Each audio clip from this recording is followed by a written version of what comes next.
Welcome to Dose with Grace. I hope you're doing well and taking very good care of your health because health is the best wealth. A good health makes us have the right kind of balance and enthusiasm in our life to do and perform our duties to our best levels, to have a very peaceful and a calm mind, and to have the right kind of spirit. So I hope and I wish you all best of health in all possible ways. The last video was the last chapter, the conclusion of Srimad Bhagavad Gita. With the grace of God, with the guidance and the complete energy of God, we together travel this beautiful journey through the learning and understanding the nectar of knowledge of how to live life. Who are we? Why we have taken this birth? What is the purpose of our life? How we can conduct ourselves on a day-to-day basis? What are the influences that impact our thoughts, our choices? And what are the things that help us steadfast in our pursuit of living a life according to Dharma? Bhagavad Gita is a great roadmap for any human being. It is irrespective of religion, irrespective of our status, gender, nationality. I have said this repeatedly. It is just a great tool for us to apply in life, to directly put into our lives. And living Bhagavad Gita is not difficult. Let's remove the so much facade around dharma. Let's remove so much of complications around understanding the way of life. It is very simple. It's so simple that rather not doing it is more complicated. So I hope you have enjoyed that journey with me and you have been inspired, or you have been in a way slightly encouraged to purchase your own copy or to start your own method of learning Bhagavad Gita, understanding it, and then living it, absorbing it. Then only you're able to live it in your daily lives. And I hope when you do that, you're able to see the beautiful benefits of how your life transforms into a more blessed, more fulfilling, more calm and peaceful, and life not just for you but for even people who live with you, your own family, your friends, the world around you. You don't have to do anything. You just have to be that happy soul within. And how to be that, how to understand whether I'm going in the right direction. There is a tool, there is a right guidance available to us which is time tested according to scriptures. It is for everyone and it is applicable. It is absolute knowledge, which means it is applicable to everyone at all times in their lives. Such is the nectar of that knowledge. And I'm so grateful to be able to be an instrument to bring that to you. And to conclude it on the day of my birthday, that was the 30th of June, I was extremely happy. That day was extremely blessed. Thank you for all the love and wishes from the God, in a way that He blessed me by letting me complete, by helping me complete this Bhagavad Gita on that day. That was a great sense of fulfillment, a great sense of, that felt like a hug from divine to me. And I hope I was able to do justice to that chapter, because it's one of the longest and probably the concluding chapter. So you have to bring in the essence of what truly the Bhagavad Gita is. And receiving lots and lots of love, blessings, good wishes, so much nostalgic moments relived. My birthday was truly, truly special. And yesterday, when I was praying and putting my book Bhagavad Gita back into my puja closet, I was praying to God to give me the guidance to do the next thing that would be helpful, and that would be aligned to the overall purpose. So this is the book that came out while I was keeping that book. It's Hanuman Chalisa, and this is very beautiful because it has very beautiful colorful drawings, and it explains Hanuman Chalisa in a very pictorial, very beautiful way. And I had this book with me, and though I know I chant Hanuman Chalisa during my morning walk, I had not actually sat down to open this book and read it shloka by shloka and the meaning of it in Hindi. So I thought maybe God wants me to do this next. So before we begin this, let's pray and ask for the divine guidance to fall upon us, so that we are in the right receptive mode and capable of reading Hanuman Chalisa. Today is also Yogini Ekadashi, so very happy Yogini Ekadashi to all of you. And it happened to be on the day of Hanumanji on Tuesday, so maybe this was the perfect thing that I can offer through Dose with Grace. Yogini Ekadashi, Hanumanji's Hanuman Chalisa, and Hanumanji was the most devout devotee of Sri Ram, of Narayan, one of the rupas of Narayan, that is Sri Ram. Sri Ram is one of the avatars of Narayan himself, and Hanumanji is the greatest devotee of Sri Ram. And today, on his day, if Ekadashi is falling, it is so much appropriate to learn Hanuman Chalisa by its meaning in every shloka. So we will do that, but before that, let's chant these two Mahamantras and get the right energy. Om Namah Shivaya. Om Namah Shivaya. Om Namah Shivaya. Om Namo Bhagavate Vasudevaya. Om Namo Bhagavate Vasudevaya. Om Namo Bhagavate Vasudevaya. Thank you for joining back.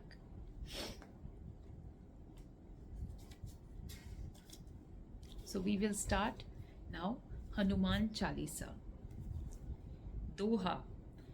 Shri Guru Charan Saroj Raj, Nijman Mukuru Sudhari, Varnav Raghubar Bimal Jasu, Jo Dayaku Falchari.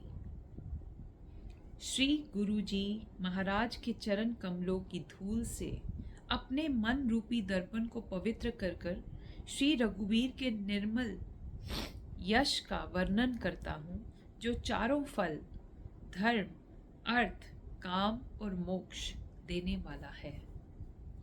बुद्धिहीन तनु जानिके सुमिरो पवन कुमार, बल बुद्धि विद्या देहु मोहि हरहु कलेस विकार। हे पवन कुमार, मैं आपका स्मरण करता हूँ। आप तो जानते हैं कि मेरा शरीर और बुद्धि निर्बल है। मुझे शारीरिक बल, सद्बुद्धि एवं ज्ञान दीजिए और मेरे दुखों के व दोषों का नाश कर दीजिए। From now onwards, we will start the चौपाई। जय हनुमान ज्ञान गुण सागर, जय कपीस तिहु लोक उजागर। श्री हनुमान जी आपकी जय हो।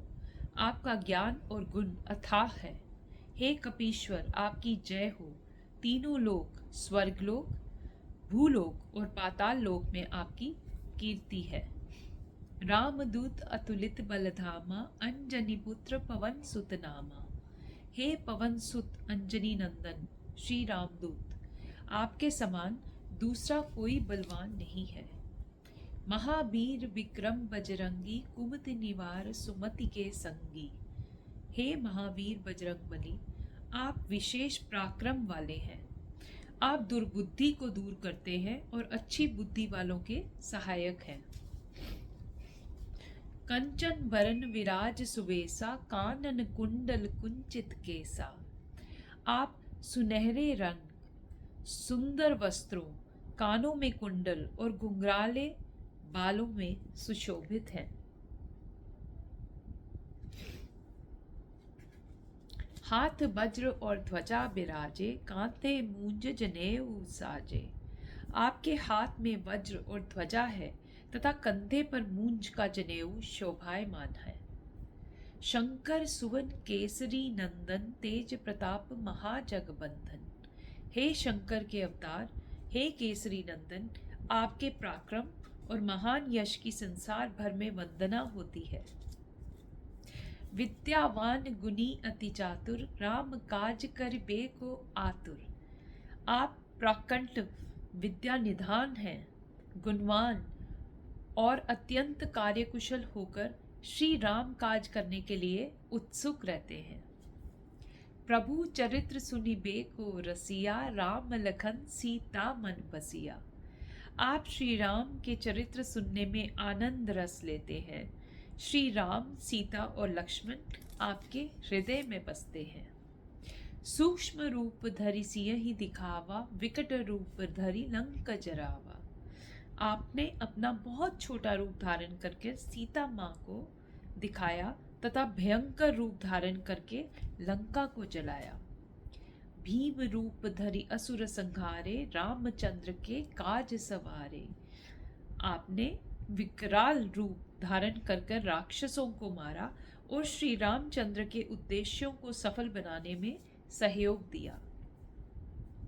लाए सजीवन लखन जियाए, श्री रघुवीर हर्षि उर लाए।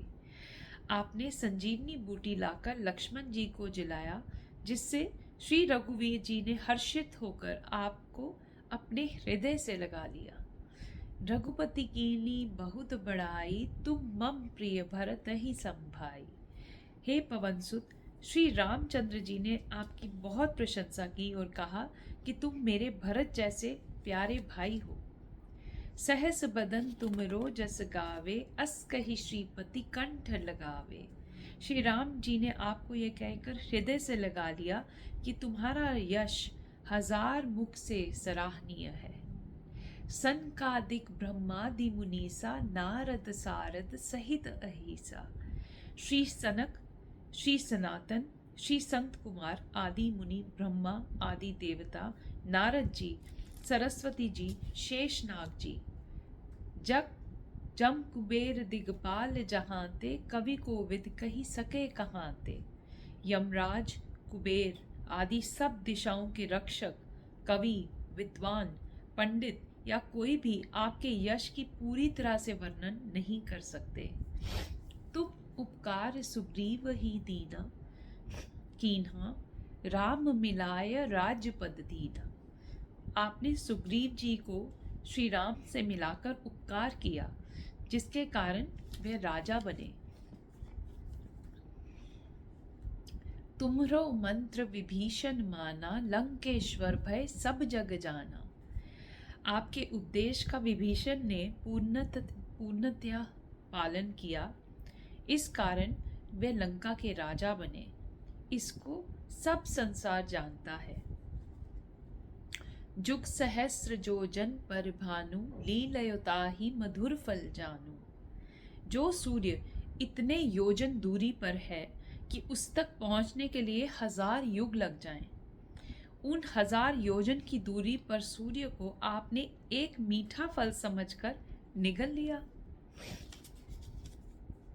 प्रभु मुद्रिका मेलि मुख माही, जलदि लांघि गए अचरज नाही।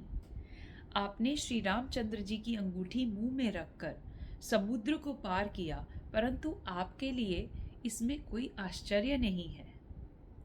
दुर्गम काज जगत के जेते, सुगम अनुग्रह तुम रेते थे। संसार में जितने भी कठिन काम हैं वे सब आपकी कृपा से सहज और सुलभ हो जाते हैं। राम दुआरे तुम रखवारे, हो तन आज्ञा बिनु पैसारे। श्री रामचंद्र जी के द्वार श्री रामचंद्र जी के द्वार के आप रखवाले हैं, जिसमें आपकी आज्ञा के बिना किसी को प्रवेश नहीं मिल सकता। अर्थात श्री राम कृपा पाने के लिए आपको प्रसन्न करना आवश्यक है।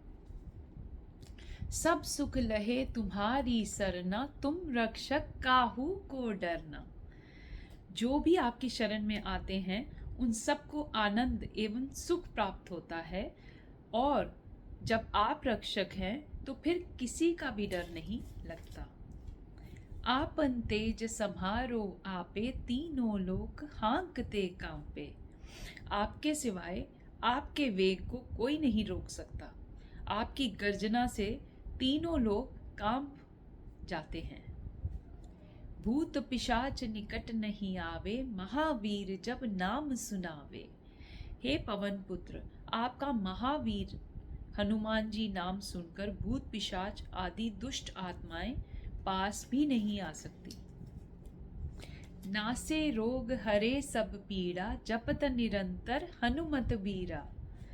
वीर हनुमान जी, आपका निरंतर जप करने से सब रोग नष्ट हो जाते हैं और सब कष्ट दूर हो जाते हैं। संकट ते हनुमान छुड़ावे, मन क्रम वचन ध्यान जो लावे।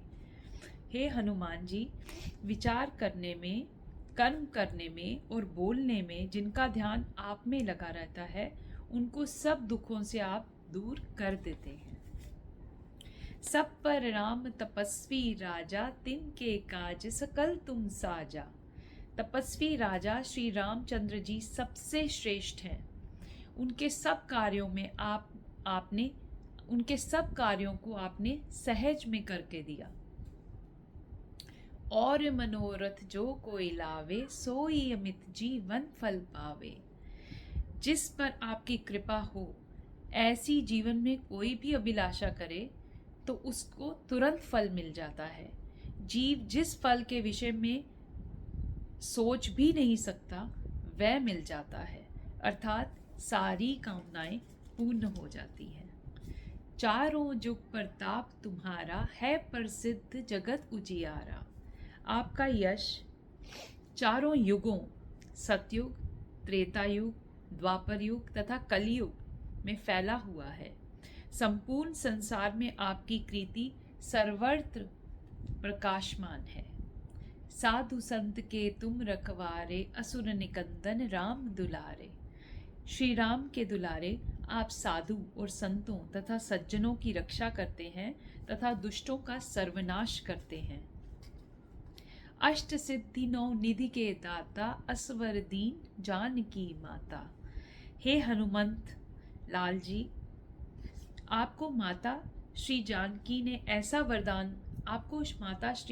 से ऐसा वरदान मिला हुआ है जिससे आप किसी को भी 8 सिद्धियां और 9 निधियां, सब प्रकार की संपत्तियां दे सकते हैं। राम रसायन तुमरे पासा, सदा रहो रघुपति के दासा। आप निरंतर श्री रघुनाथ जी की शरण में रहते हैं, जिससे आपके पास वृद्धावस्था और असाध्य रोगों के नाश के लिए राम नाम रूपी औषधि है। तुम्हारे भजन राम को पावे, जन्म जन्म के दुख बिसरावे। आपका भजन करने से श्री राम जी प्राप्त हो जाते हैं और जन्म जन्मांतर के दुख दूर हो जाते हैं। अंत काल रघुबरपुर जाई, जहाँ जन्म हरि भक्त कहाई। अंत समय में श्री रघुनाथ जी के धाम को जाते हैं और यदि फिर भी मृत्यु लोक में जन्म लेंगे तो भक्ति करेंगे और श्री राम भक्त ही कहलाएंगे। और देवता चित्त न धरई, हनुमत सेई सर्व सुख करई। हे हनुमान जी, आपकी सेवा करने से सब प्रकार के सुख मिलते हैं। फिर किसी देवता की पूजा करने की आवश्यकता ही नहीं रहती। संकट कटे मिटे सब पीड़ा, जो सुमिरे हनुमत बलबीरा। हे वीर हनुमान जी, जो आपका स्मरण करता है उसके पास उसके सब संकट कट जाते हैं और सब पीड़ाएं मिट जाती हैं। जय जय जय हनुमान गुसाई, कृपा करहु गुरुदेव की नाहि। हे स्वामी हनुमान जी, आपकी जय हो, जय हो, जय हो।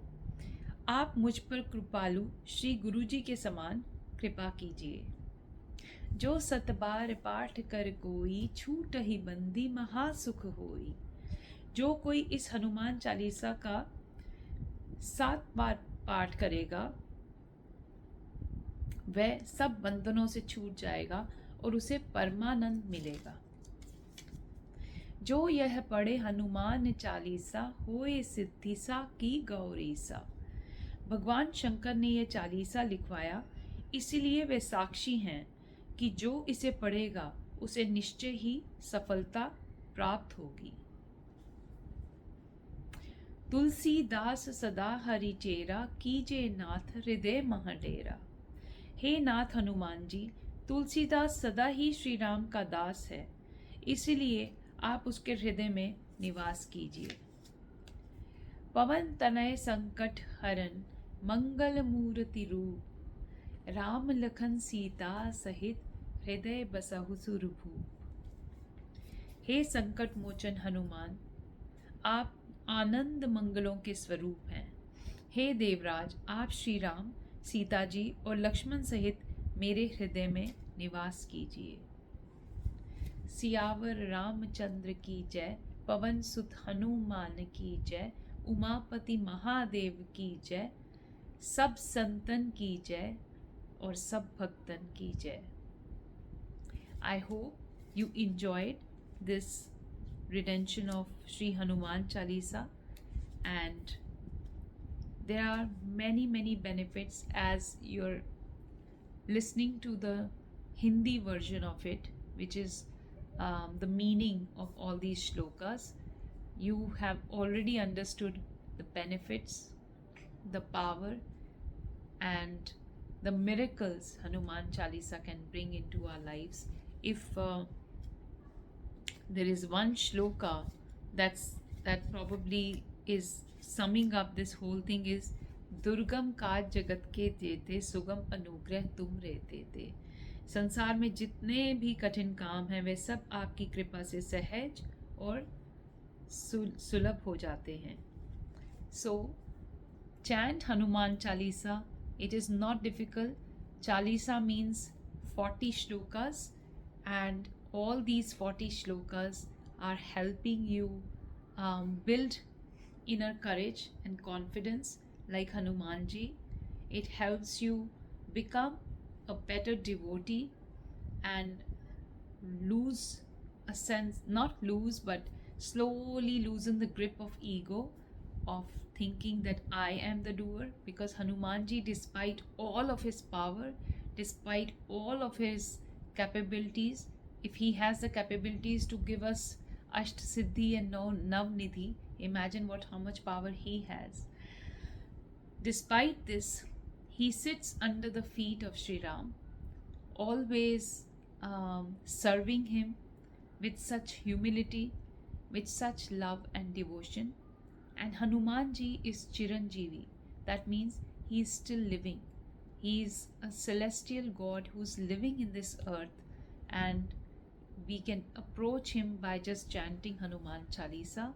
And like in one of the shlokas, it is written that he is the one who's Dwarpal of Sri Ram. Ram duare tum rakhware, होत न आज्ञा बिनु पैसारे. That means श्री रामचंद्र के द्वार के आप रखवाले हैं, जिसमें आपकी आज्ञा के बिना किसी को प्रवेश नहीं मिल सकता। अर्थात श्री राम कृपा पाने के लिए आपको प्रसन्न करना आवश्यक है। What makes Sri Hanuman ji happy is the chanting of Sri Ram, and what makes Sri Ram happy is chanting of Hanuman Chalisa and praying to Hanuman ji. So such is the bhakti, such is the divine energy, that it is all about creating more and more faith and having that divinity, that sattvic gun within. I hope you enjoyed this retention, and I hope you've learned shloka by shloka the meaning of Hanuman Chalisa. With this, I look forward to sharing something as beautiful and as divine with you in my next video. Till then, Om Namah Shivaya. Om Namo Bhagavate Vasudevaya. Jai Shri Ram. And happy Yogini Ekadashi once again.